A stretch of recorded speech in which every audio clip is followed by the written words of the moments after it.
Hello, everybody. It's Bruce McGonigal. It is the 4th of February, 2025. Donald Trump today proposed America taking over the rebuild of Gaza. And I think that's a very bad idea overall. But first of all, it's better than the alternative of Hamas and the UN rebuilding Gaza. Because we know that Hamas was more than happy, with the UN's help, to set the people up to be cannon fodder in Gaza. In fact, after going in and brutally attacking Israel in some of the most inhumane ways you could possibly imagine, Hamas's first thing to do was to make sure that they told Israel over and over and over again that they would never stop doing it. That Israel could never let its guard down, and that Hamas at any point could inflict another such attack and waves of attack right across Israel. So the prospect of having America rebuild Gaza versus having Hamas do it again with, obviously, the UN, it's pretty clear that the United States would be the better choice morally. But then it takes a sideways turn, and I want you to listen to Donald Trump right now with that. Leaving Gaza, going to other countries. One, where exactly are you suggesting that they should go? And two, are you saying they should return after it's rebuilt? And if not, who do you envision living there? I envision a world, people living there, the world's people. I think you'll make that into an international, unbelievable place. I think the potential in the Gaza Strip is unbelievable. And I think the entire world, representatives from all over the world will be there, and they'll live there. Palestinians also. Palestinians will live there. Many people will live there. But they've tried the other, and they've tried it for decades and decades and decades. It's not going to work. It didn't work. It will never work. And you have to learn from history. History has, you just can't let it keep repeating itself. So there you go with Donald Trump. He's now saying that you got to learn from history. Okay, yes, you can learn from history. That's really important. But you don't be selective in the history that you learn. What he is suggesting is that somehow you're going to get all the people of Gaza out of Gaza, and then you're going to rebuild Gaza into some sort of utopian paradise. Okay? That the world's people are going to come to and all live in perfect harmony alongside Palestinians. Who really thinks that that is going to work out well? I'm not kidding here. How much little toki did Donald Trump and his advisors have before they came up with the idea of taking Palestinians out of Gaza, rebuilding Gaza, repopulating Gaza with other people, and then inserting Palestinians back into there?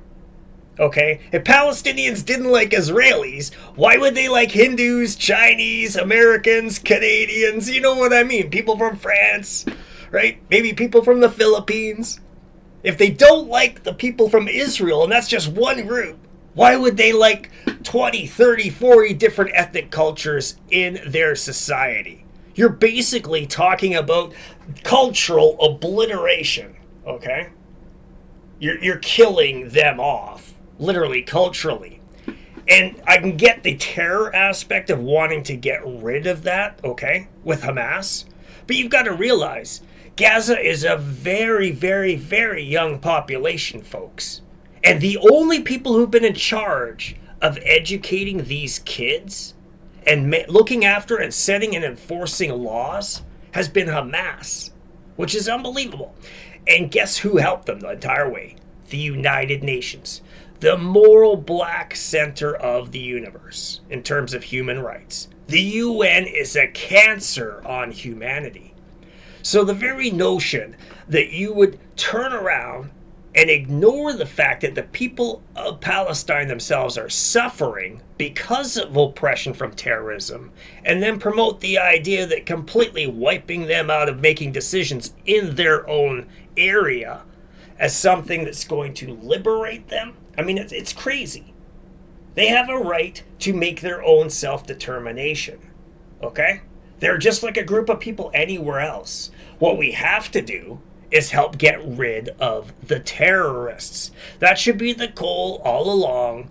Hamas was a huge problem long before the Gaza Strip. Again, learning from history. Why did Hamas end up in the Gaza Strip when they weren't there before in any big way? They ended up in Gaza Strip because there was a civil war after Yasser Arafat died. When he died, everybody started vying for power, and Hamas was one of the big fish in the sea, one of the big sharks. The PLO was even bigger, and the PLO had several terrorist proxies that were smaller than Hamas, but all could attack Hamas, and Hamas could attack them. And it was a brutal Palestinian civil war. Okay? That happened in the 2000s. So when you're looking at it from that perspective, you got to start to realize that the people that were in Gaza didn't have a choice. When the civil war ended and the lines were drawn, Hamas was given Gaza. Now, people were allowed to go back and forth and leave, but like any civilization, you have parents. You maybe have things that you cannot leave, like a business and everything else that you want to hold on to. So those people tried to ride it out because you're either a terrorist, Hamas, or you're with the terrorists and the PLO.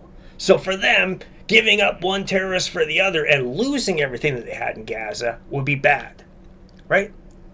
So all of those people are victims, folks. Just like the people in Lebanon right now that have to live under Hezbollah. Is the solution for the people in Lebanon to remove all the people from Lebanon, rebuild Lebanon, bring people from around the world into Lebanon, and then tell the Lebanese they can finally come back and certainly will have no say in their own society, except maybe a small fraction, because their population would have been completely replaced.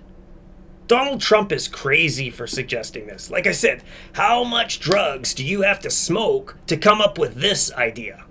I like a lot of Trump's stuff when it comes to stopping the Soji garbage, all of that stuff, stopping terrorism. I don't see not only how this doesn't create more radicalization, I don't see how it's not going to happen with a lot of blood on the streets from Palestinians and Americans. You can bet a lot of people are going to say, no bloody way are we letting you throw us in a refugee camp in the middle of the Sinai desert. Or whatever magical other thing that gets proposed as to how you're going to get all of those people out of there. Right? This is not how you run a free society. The American people should certainly not accept any of this. Because it's going to be their sons and daughters that are going to be bleeding the blood. And it's not going to be no 4-year thing. Now, if Trump was getting into power in his first term and had the potential for a second term to continue a mandate, he might, like maybe a 5 to 10% chance, he would be able to fix Gaza like he says. And that would be a disaster if he did, okay? Other than that, I just don't get it. They can wait out 4 years. Hezbollah, the UN, the World Economic Forum, the EU, all of these different groups of people are all just going to wait Donald Trump out. That's what they're all planning on doing anyways. We all knew it.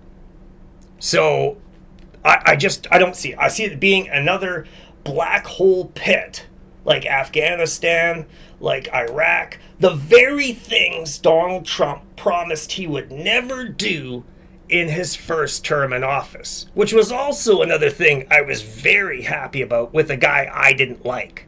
I thought, hey, not getting into war is great because war is terrible and America needs to do a lot of self-searching and fixing of itself, right? You've got infrastructure problems, you got trains derailing, you've got nuclear power plants, nuclear waste on fire. So, I was looking at it that way.